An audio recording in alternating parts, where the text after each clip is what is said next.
চার দফা দাবি ৭ কার্যদিবসের মধ্যে বাস্তবায়ন না করায় শাহবাগে অবস্থান নিয়েছেন মেডিকেল অ্যাসিস্ট্যান্ট ট্রেনিং স্কুল ম্যাথসের শিক্ষার্থীরা।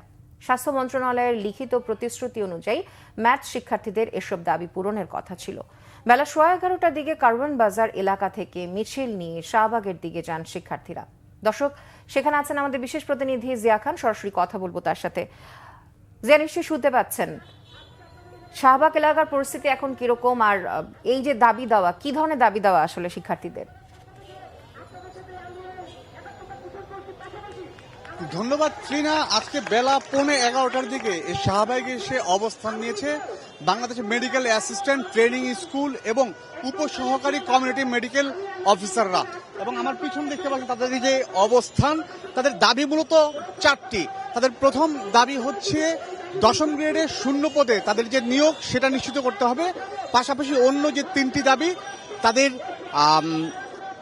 ইন্টার্নশিপ চলাকালীন সময় তাদের যে ভাতা সেটা নিশ্চিত করা, তাদের উচ্চতর যে শিক্ষা সেটাও নিশ্চিত করতে হবে। পাশাপাশি তাদের জন্য একটি স্বতন্ত্র বোর্ড তারা দাবি করছেন। অবশ্যই না, তাদের এই আজকে যে অবস্থান, মানে শাহবাগে এসে তারা আজকে যে অবস্থান নিয়েছেন, এটি কিন্তু আজকে নতুন নয়, এর আগেও তারা কয়েক দফায় এই অবস্থান নিয়েছেন তাদের দাবি বাস্তবায়নের প্রেক্ষিতে। 22 জানুয়ারি তারা যখন অবস্থান নিয়েছিলেন তখন এই সরকারের পক্ষ থেকে তাদেরকে বলা হয়েছিল যে 7 দিনের মধ্যে তাদের যে দাবি, সে দাবিগুলো পূরণ করা হবে, সে আশ্বাস তারা দিয়েছিলেন। কিন্তু 7 দিন অতিবাহিত হওয়ার পর যখন দাবি পূরণ না হয়, তখন তারা আজকে লং মার্চের কর্মসূচি তারা দিয়েছিলেন এবং সেই পূর্ব ঘোষিত কর্মসূচি অনুযায়ী তারা শাহবাগে এসে লং মার্চ করেন এবং তারা এখানে এসে অবস্থান করেছেন। এবং কিছুক্ষণ আগে তারা মন্ত্রণালয়ে তারা চিঠি পাঠিয়েছে তাদের কয়েকজন প্রতিনিধি এবং যে সরকারি ডিপ্লোমা প্রতিষ্ঠান রয়েছে যেখানে প্রায় 50,000 শিক্ষার্থী তারা সেখানে রয়েছে এবং তাদের এখন পর্যন্ত বেকারের সংখ্যা প্রায় 70,000-এরও বেশি। এবং তারা যদি আরেকটা দাবি করছে, তারা ডিপ্লোমা কমপ্লিট করার পরে কিন্তু তাদের থেকে নিয়োগ না হয়ে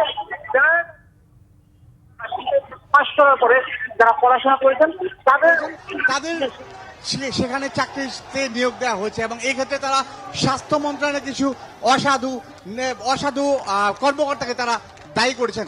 তবে তারা এখন আবার শাহবাগে জড়ো হচ্ছেন। আমি যতদূর জানতে পারি যে তারা কিছুক্ষণের মধ্যে তারা নতুন কর্মসূচি ঘোষণা করবেন এবং হয়তো নতুন কর্মসূচির মাধ্যমে তারা করবেন সেই বিষয়টি জানিয়ে দেবেন। কিভাবে তারা করবেন সেই বিষয়টি জানিয়ে দেবেন। তো সেটা জানানোর পর আপনার মাধ্যমে দর্শকদের আমরা সেই সবশেষ খবর জানিয়ে দিতে পারবো। নিশ্চয়ই, ধন্যবাদ জিয়া আপনাকে।